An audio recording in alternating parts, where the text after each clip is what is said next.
Douglas Southall Freeman was an American historian, biographer, newspaper editor, and author. He is best known for his multi-volume biographies of Robert E. Lee and George Washington, for which he was awarded 2 Pulitzer Prizes. Early life. Douglas Southall Freeman was born May 16, 1886 in Lynchburg, Virginia, to Betty Allen Hamner and Walker Burford Freeman, an insurance agent who had served 4 years in Robert E. Lee's Army of Northern Virginia. From childhood, Freeman exhibited an interest in Southern history. In Lynchburg, his family lived at 416 Main Street, near the home of Confederate General Jubal Early. The family moved to the former Confederate capital of Richmond, Virginia in 1892 at the height of the Monument commemoration movement that memorialized Virginia's Robert E. Lee, J.E.B. Stuart, and Thomas "Stonewall" Jackson. In 1904, Freeman was awarded an AB degree from Richmond College, where he had been a member of the Phi Gamma Delta fraternity.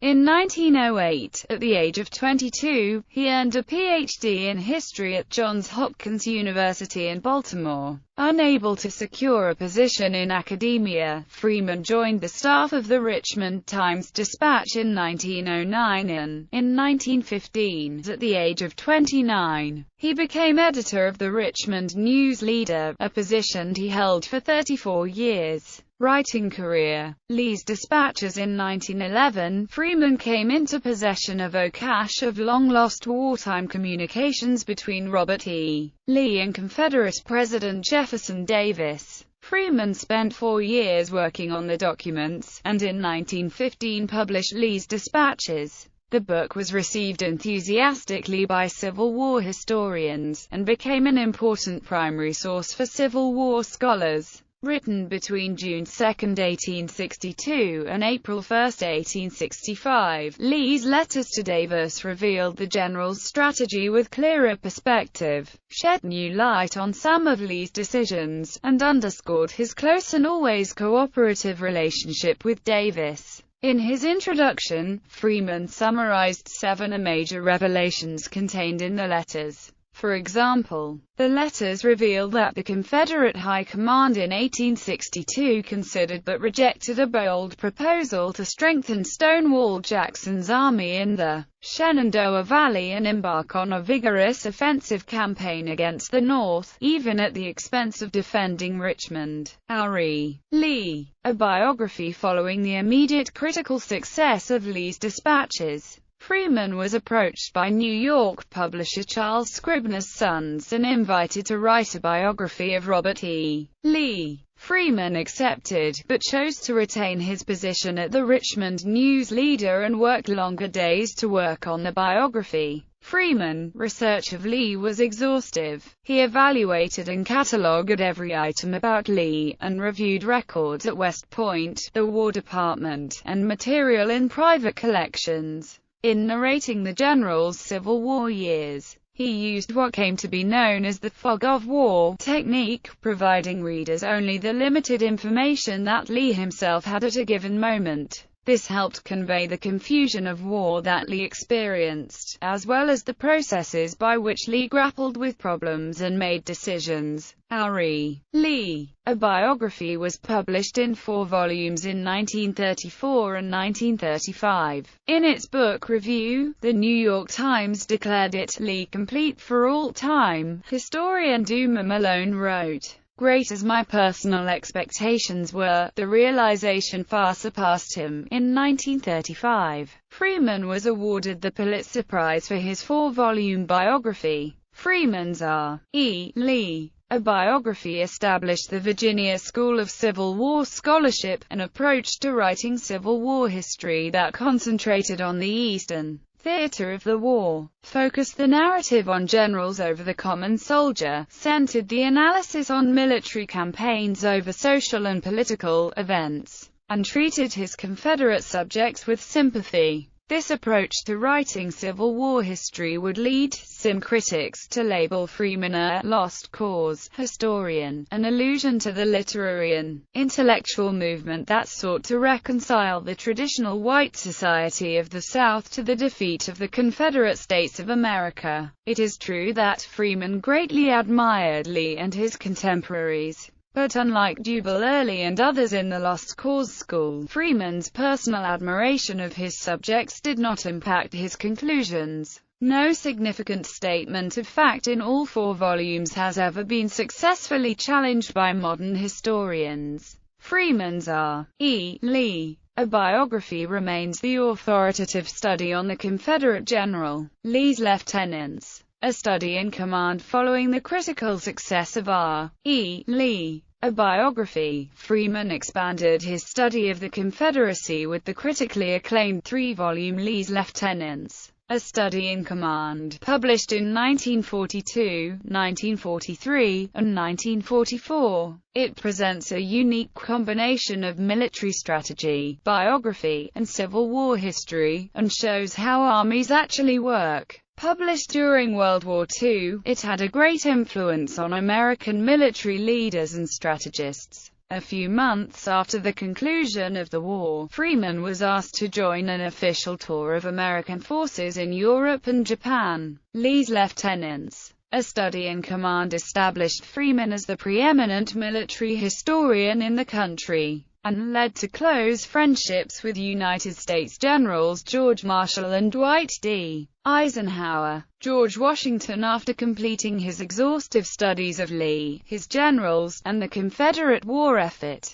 Freeman started work on a biography of George Washington. Applying the same approach of exhaustive research and writing narrative based on objective fact, Freeman completed the first 2 volumes, titled Young Washington, in 1948. The following year, he retired from journalism in order to complete his monumental work on Washington. George Washington Volume 3, Planter and Patriot, and George Washington Volume 4, Leader of the Revolution, were published in 1951. The following year, he published George Washington Volume 5, Victory with the Help of France. Freeman completed work on George Washington Volume 6, Patriot and President, just before he died. It was published after his death in 1954. The concluding book, George Washington Volume 7, First in Peace, was written by Freeman's associates John Alexander Carroll and Mary Wells Ashworth based on Freeman's original research. It was published in 1957. Newspaper, radio, and teaching careers. Freeman's considerable literary achievements have overshadowed his career as editor of the Richmond News Leader. Between 1915 and 1949, he wrote an estimated 600,000 words of editorial copy every year. He earned a national reputation among military scholars for his analyses of operations during World War I and World War II. His editorials expressed a moderate approach to race relations, and in his editorials opposed the Byrd Organization, a powerful statewide Democratic political machine run by United States Senator Harry F. Byrd. Freeman retired as editor of the Richmond News Leader on June 25, 1949. Years later, his obituary published in his former newspaper captured the scope of his editorial interests. He must have written close to 600,000 words a year, campaigned for the Federal Reserve Act, for abolition of the old City Administration Board, for repeal of the fee system, for establishment of the battlefield parks, for Richmond's new charter. Among the legacies he left to us here on the paper were his 70 Rules for Good Writing. He put brevity just behind accuracy in his list of virtues. In addition to his 40-year career in journalism, Freeman became one of the first radio analysts. In 1925, his twice-daily radio broadcasts helped to make him one of the most influential men in Virginia. From 1934 to 1941, he commuted weekly by air to New York City to teach journalism at Columbia University. He also taught as a lecturer at the United States Army War College for 7 years, and served as rector of the University of Richmond.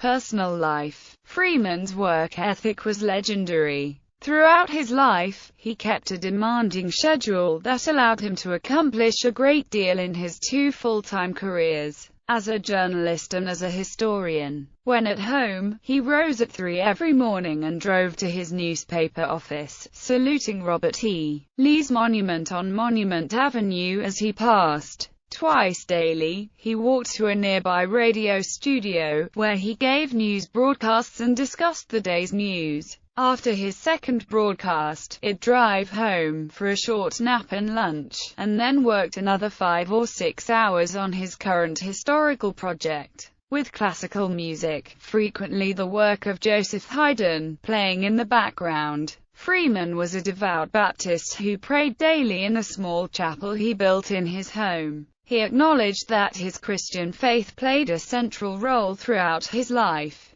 Freeman was also a Virginian, and described himself as deeply rooted in the soil of old Virginia. He believed in the importance of continuity, even in personal geography, once writing, "I think the American people lose a large part of the joy of life because they do not live for generations in the same place." Freeman married Inez, Virginia Godin on February 5, 1914. They had 3 children, Mary Tyler, Ann Ballard, and James Douglas. Mary Tyler Freeman married Leslie Cheek, Jr., longtime director of the Virginia Museum of Fine Arts, and became a founder or influential officer of several important community organizations, as well as president of the Robert E. Lee Memorial Foundation. The family lived in a mansion he named Westbourne, in Richmond's West End, a house listed in the National Register of Historic Places. Death and legacy.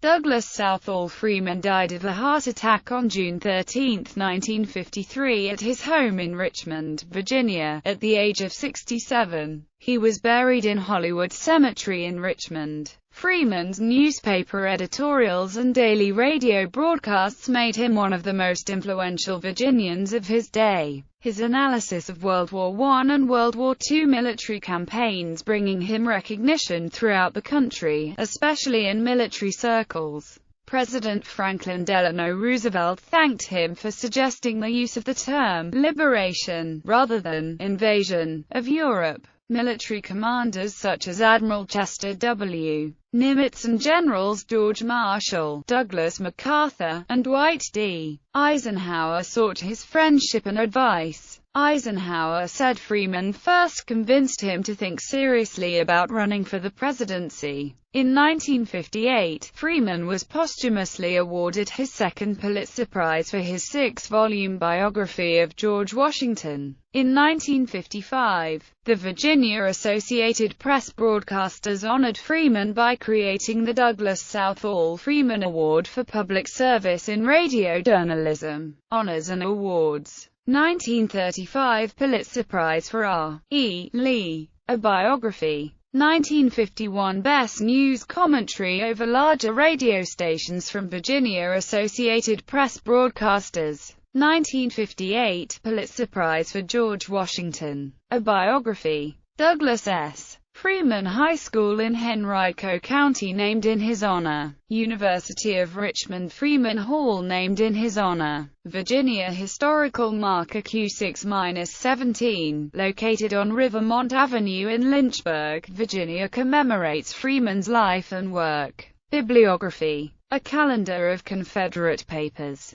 Lee's dispatches to Jefferson Davis, 1862–1865. R.E. Lee, a biography. Volume 1, Volume 2, Volume 3, Volume 4, and abridged version by Richard Harwell. The Cornerstones of Stratford. Address at the dedication of Stratford, October 12, 1935. The South to Posterity. An Introduction to the Writings of Confederate History. Lee's Lieutenants. A Study in Command Volume 1. Manassas to Malvern Hill OCLC 457156. Lee's Lieutenants. A Study in Command Volume 2. Cedar Mountain to Chancellorsville OCLC 457156. Lee's Lieutenants. A Study in Command Volume 3. Gettysburg to Appomattox OCLC 457156.